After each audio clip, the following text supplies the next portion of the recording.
I'm 72 years old, and for the last 40 years, I've been keeping a secret that would make most people think I've lost my mind.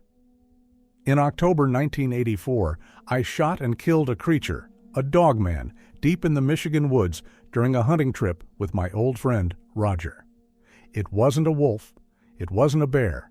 It was something that shouldn't exist, according to everything I'd learned in 28 years as a wildlife biologist. I kept its body preserved in my shed, hidden like a dark relic I couldn't bring myself to destroy or reveal. For decades, I've lived with the crushing weight of that decision. Now, with stage 4 cancer giving me 6 months to live, I'm preparing to do something that terrifies me, reveal its existence to the world. I have the preserved specimen. I have the photographs. I have Roger's testimony. This is my confession before I die. My name is Thomas Calder. I'm 72 years old, dying of stage 4 prostate cancer, and I've spent the last 4 decades carrying knowledge that has slowly destroyed me. I worked for 34 years as a wildlife biologist, specializing in predator behavior and ecological management across Michigan's Upper Peninsula. I've cataloged wolf packs, tracked cougar migrations, studied bear hibernation patterns. I believed I understood the limits of what existed in North American forests. I was catastrophically wrong. The cancer diagnosis came 3 months ago. The oncologist sat across from me with that careful, sympathetic expression doctors use when there's nothing left to offer. 6 months, maybe less. No treatment worth the suffering it would cause at this stage. When you're facing death, secrets become unbearable. Knowledge you've protected for decades starts to feel less like discretion and more like cowardice. For 40 years, I've hidden something that could rewrite biology textbooks, that could prove cryptozoology isn't just campfire stories and hoaxes. And I've hidden it because I was afraid of ridicule, afraid of legal consequences, afraid of what revealing the truth would say about me. I believed I understood limits, professional limits, ethical limits, the boundaries between discovery and possession. I was wrong about all of it. My father killed himself in 1987, 3 years after the incident I'm about to describe. He'd been a forest ranger for 35 years. He understood wilderness in ways most people never could. His death broke something in me that never healed. My wife, Linda, left 5 years later in 1992, unable to handle my increasing isolation and the secrets I couldn't share.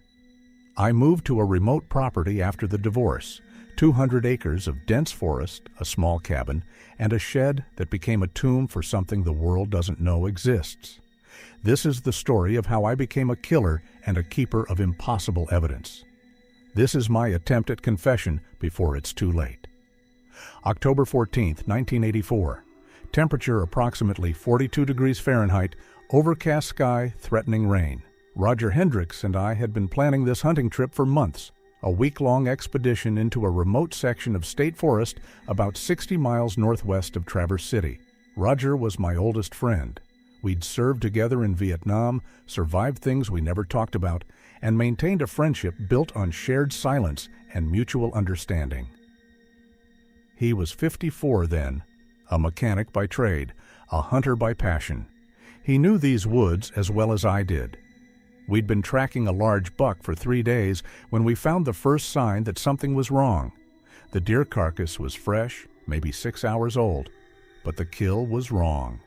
Efficient predator kills, wolf, cougar, bear, follow patterns, bite placement, feeding behavior, carcass positioning.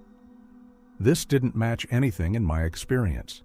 The deer's neck was broken, but not by impact, by grip. I could see where something had grabbed it, massive hand-like impressions in the bruised tissue. The rib cage was cracked open, but not torn, pried open with systematic force. "Tom," Roger said quietly, "what the hell did this?" I didn't have an answer. We found the tracks 30 yards from the carcass. At first glance, my brain tried to categorize them as bear prints. But the shape was wrong. The stride pattern was wrong. These tracks showed bipedal movement, consistent heel-to-toe placement, stride length approximately 5 feet between steps. Each print measured roughly 16 inches long, 6 inches wide. 5 distinct toe impressions, not 4 like a canid, not the pad structure of a bear. 5 digits with visible claw marks extending an inch beyond each toe. "Should we report this?" Roger asked. I should have said yes.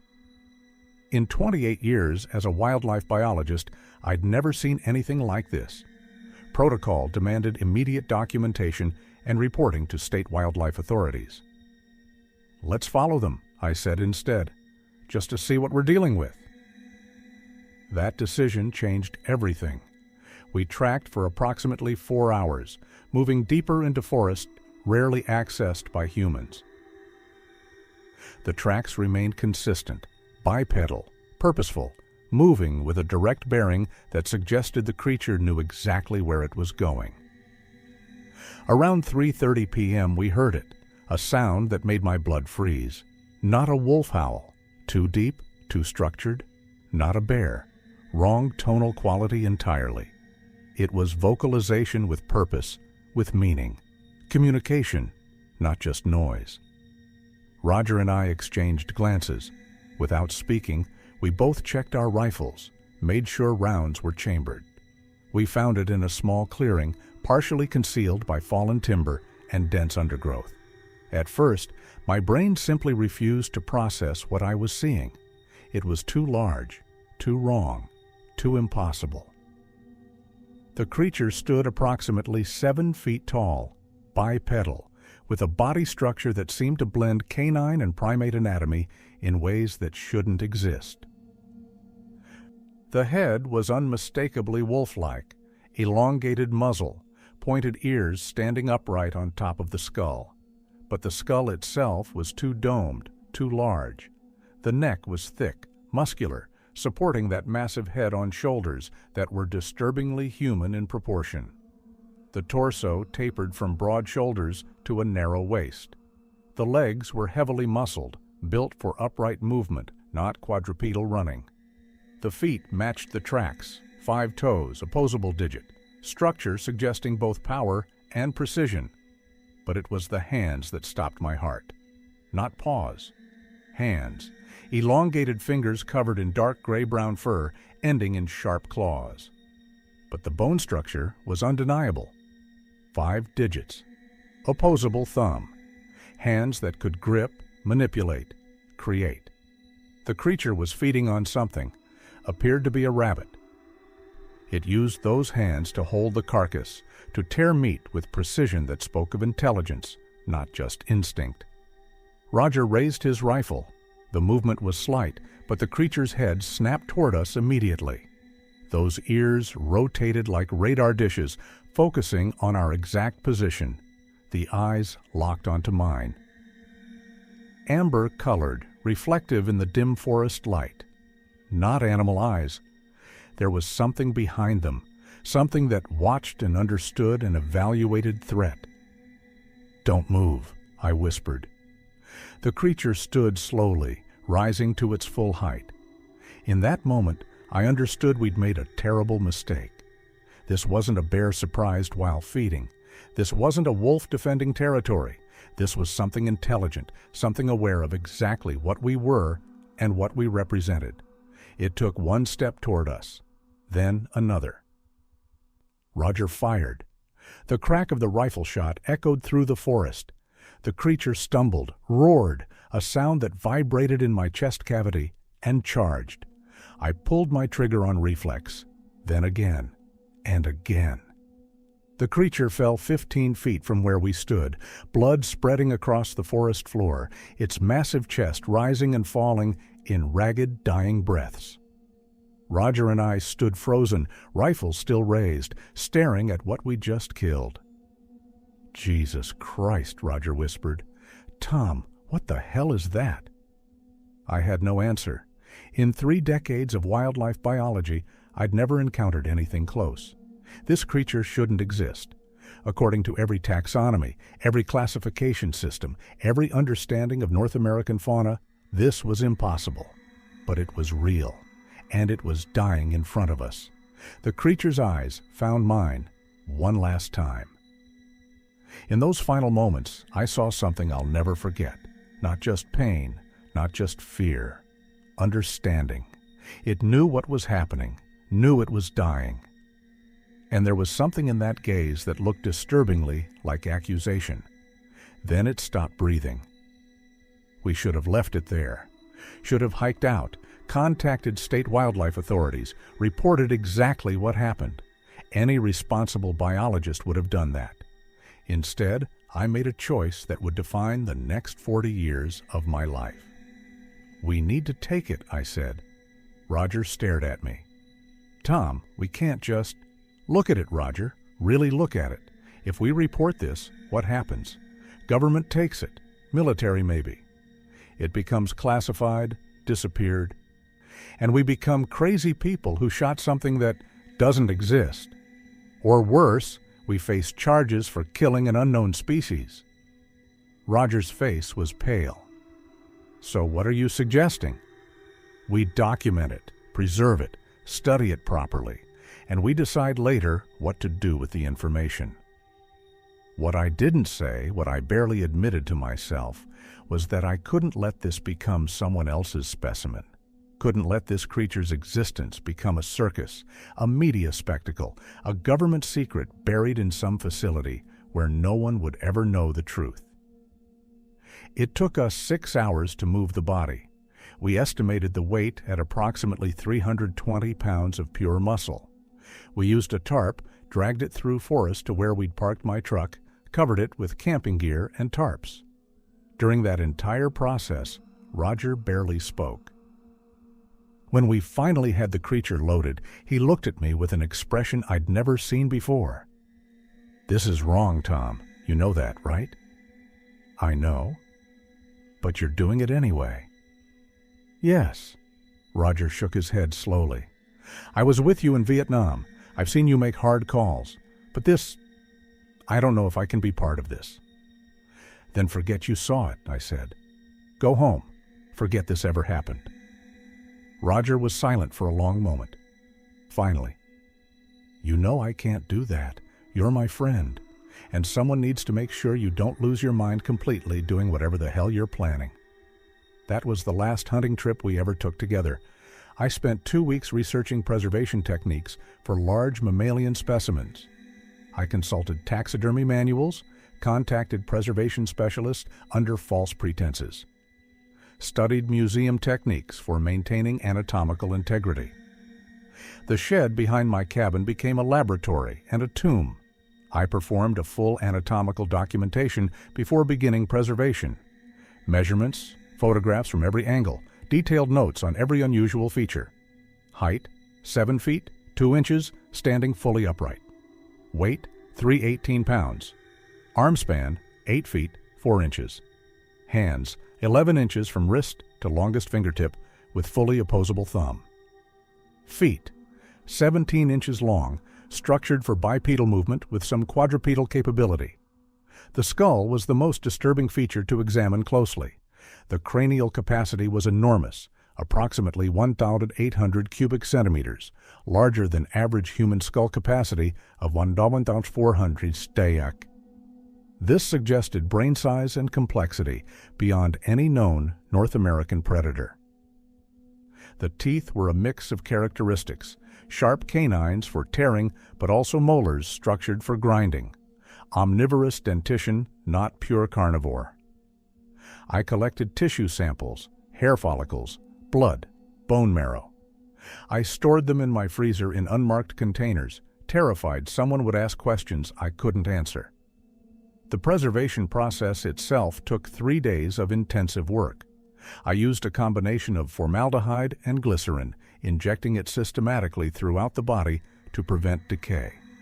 The process was imperfect. I wasn't a trained taxidermist, but it worked well enough. When I finished, the creature looked almost alive, eyes closed, body positioned in a natural resting state. In the dim light of the shed, you could almost believe it was sleeping. Roger visited once during this process. He stood in the doorway of the shed. staring at what I'd created, his face unreadable. "You're playing God, Tom.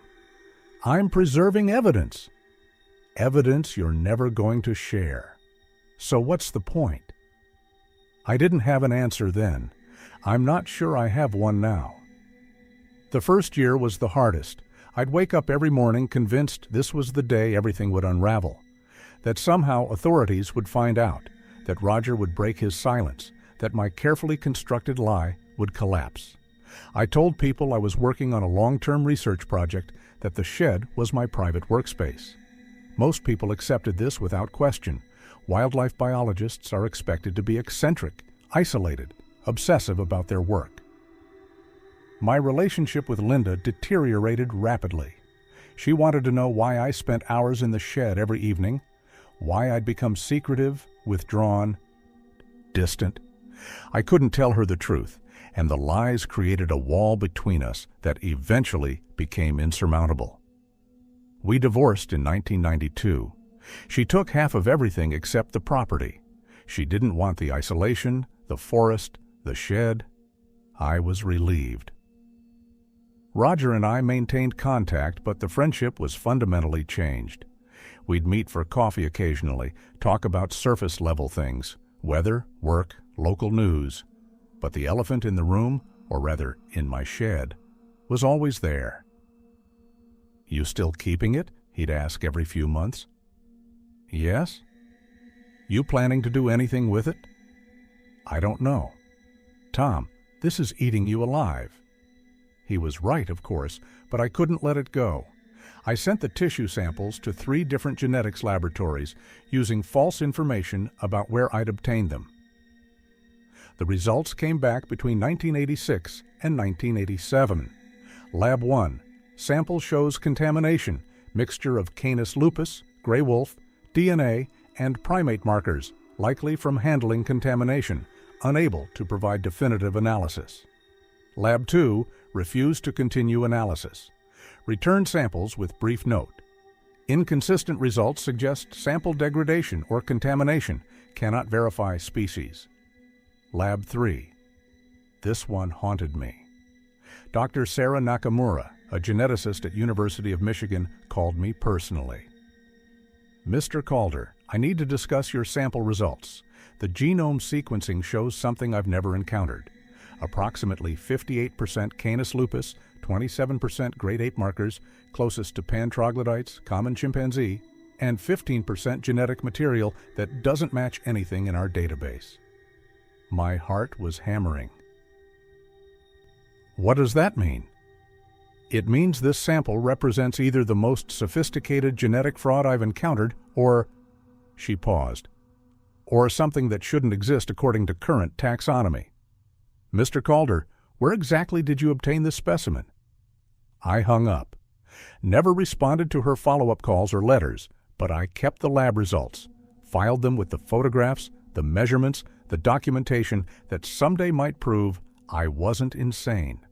Over the years, I began noticing changes in the forest around my property that I couldn't ignore as a trained biologist. The deer population in the immediate area, within approximately a 2-mile radius of where we'd killed the creature, showed unusual behavioral patterns. Trail camera footage revealed altered movement patterns, avoidance of specific areas that had previously been regular migration routes. Smaller predator populations declined noticeably. Coyotes, which had been common in the region, virtually disappeared from my property and surrounding forest. Fox sightings dropped dramatically. In predator ecology, we call this apex displacement. When a dominant predator establishes territory, smaller predators adjust their ranges to avoid direct competition and potential conflict. But the creature was dead. It had been dead for years, unless it wasn't the only one. That thought kept me awake more nights than I can count. If this creature existed, there had to be others. A breeding population, however small. You don't get genetic stability from a single individual. The lab results suggested this was a viable species, not a one-off mutation. I started documenting reports from hunters and hikers in the region. Stories that were dismissed as misidentification, overactive imagination, attention-seeking, sightings of something large and bipedal moving through the forest, strange vocalizations, tracks that didn't match known species. I compiled a database, dozens of reports over the years, all within a 50-mile radius of where we'd made the kill. The pattern was too consistent to dismiss. There were others out there, and I'd killed one of them. That knowledge became a weight that grew heavier with every passing year. Roger died in 2003. Heart attack while working on a transmission in his garage. He was 73 years old. I found out 2 days later when his daughter called to let me know about the funeral arrangements. She mentioned that her father had left a letter for me, to be delivered after his death. I opened it alone in my cabin, hands shaking. Tom, if you're reading this, I'm gone. Maybe that's a relief for both of us, one less person carrying the weight of what we did. I've thought about that day in 1984 almost every day since. Not just what we saw, but what we did afterward. You made a choice to keep that creature, to hide it, to let the world continue not knowing what exists in these forests. I went along with it because you're my friend and because I didn't know what else to do. But I need you to know. I think we were wrong. Not for killing it, that was self-defense, pure instinct. But for keeping it secret. That creature deserved better than to become your private specimen. Its species deserves better than to remain hidden because we're afraid of what revelation would mean. I don't know if you'll ever have the courage to reveal what you're keeping in that shed, but I hope you do. I hope before you die, you find a way to make this right. You're a good man, Tom. You've just been carrying a bad decision for too long. Your friend, Roger, I burned the letter after reading it, but I couldn't burn the words. They stayed with me, an accusation I couldn't escape. The cancer diagnosis in July 2024 changed everything. Stage 4 prostate cancer, metastasized to lymph nodes and bone. Oncologist gave me 6 months, optimistically. More likely 4. When you're facing death, perspective shifts in ways you can't anticipate when you're healthy. Secrets that seemed protective feel like cowardice. Fears that seemed rational reveal themselves as excuses. I'm 72 years old. I've spent 40 years hiding evidence that could fundamentally change our understanding of North American wildlife. I've kept silent while a species, however small its population, remains unknown, unprotected, potentially endangered. And I've done it because I was afraid. Afraid of ridicule, afraid of legal consequences, afraid of being remembered as the man who killed something extraordinary instead of protecting it. Roger was right. I need to make this right before I die. In August, I contacted Dr. Sarah Nakamura, the geneticist who'd analyzed my samples in 1987. She was retired now in her 70s, but still affiliated with University of Michigan as Professor Emeritus. Dr. Nakamura, my name is Thomas Calder. You analyzed a genetic sample for me in 1987. I never responded to your follow-up inquiries. There was a long pause. I remember. That sample showed impossible genetic markers, mixture of canid and primate DNA that couldn't exist naturally. I assumed it was an elaborate hoax. It wasn't a hoax, and I'm ready to show you where that sample came from. Another pause, longer this time. Mr. Calder, what exactly are you telling me? I'm telling you that I have physical evidence of a species that isn't supposed to exist. And I'm dying. And I need someone to know the truth before it's too late. We arranged a meeting for September 15th, 2024, 3 weeks from now as I write this. I'm terrified. Over the last month, I've been preparing for what comes next. I've organized all documentation, photographs, measurements, anatomical notes, tissue samples still preserved in my freezer. I've compiled my database of sighting reports. I've written a detailed account of the October 1984 incident, the preservation process, everything I've observed over 40 years. The creature itself remains in the shed, remarkably well preserved, considering my amateur techniques. The formaldehyde and glycerin solution has maintained structural integrity, though there's been some inevitable deterioration. But the essential features remain intact, undeniable. I've contacted a wildlife attorney to discuss potential legal implications. Killing an unknown species 40 years ago likely carries consequences, though statute of limitations may apply. The attorney was skeptical about the entire story until I showed him photographs. "Jesus Christ," he whispered, the same words Roger spoke in 1984. "This is real." "Yes." "You've been hiding this for 40 years. "Yes." "Tom, when this goes public, it's going to be chaos. Scientific chaos, media chaos, legal chaos. Are you prepared for that?" "No, but I'm dying anyway.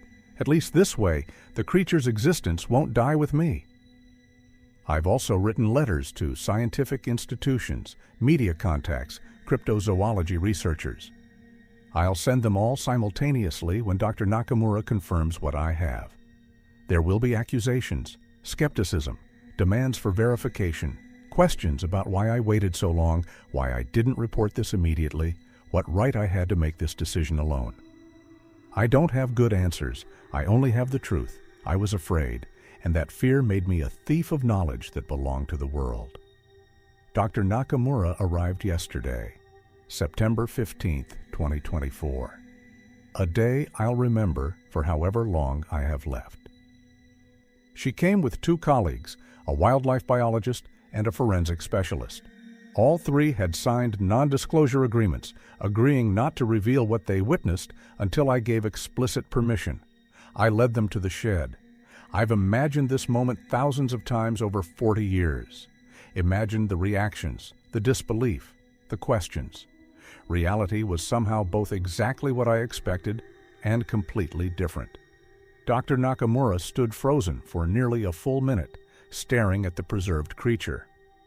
Finally, in a whisper, "My God, it's real." The wildlife biologist, Dr. Marcus Chen, approached slowly, hands trembling as he examined the specimen. "The skeletal structure. This is impossible. The combination of features shouldn't work biomechanically." "But it does work," I said. It did work. This creature was alive, mobile, clearly successful as a predator. The forensic specialist, Dr. Lisa Hammond, began taking photographs, measurements, making detailed observations. "The preservation is amateur but effective. We can extract viable tissue samples for modern genetic analysis. DNA sequencing technology has advanced significantly since 1987. They spent 6 hours examining the creature, taking samples, documenting every detail. Asking questions I answered as completely as I could. Finally, Dr. Nakamura turned to me. "Mr. Calder, what do you want to happen next?" "I want the truth made public. I want this species acknowledged, studied, protected if there are others out there. I paused. "I want this to mean something beyond 40 years of cowardice." "You understand the implications? Scientific community will be divided. Some will celebrate this as the discovery of the century. Others will be outraged that you concealed it for decades. There will be legal questions, ethical debates, media frenzy. I understand, but I'm dying, and this creature deserves better than to remain my secret specimen." Dr. Nakamura nodded slowly. "Then we'll do this right.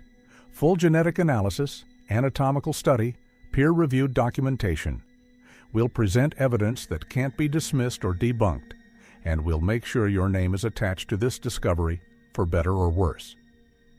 "I don't care about credit," I said. "I care about the truth." "The truth," she said softly, "is that you've been carrying one of the most significant zoological discoveries in modern history, and you've been carrying it alone." It's September 20th, 2024, 5 days since Dr. Nakamura's visit. The genetic analysis is underway. The paper is being prepared. The revelation is approximately 2 weeks away. I'm sitting on my porch looking at the shed that's housed my secret for 4 decades. The forest is quiet except for wind in the trees, the distant call of a crow. I think about Roger's letter often these days, his belief that I could make this right, that I could find courage I'd been lacking for years. I hope wherever he is, he knows I'm trying. I think about the creature, about its final moments, the understanding in its eyes, the accusation I've carried all these years. I can't undo killing it, can't bring it back.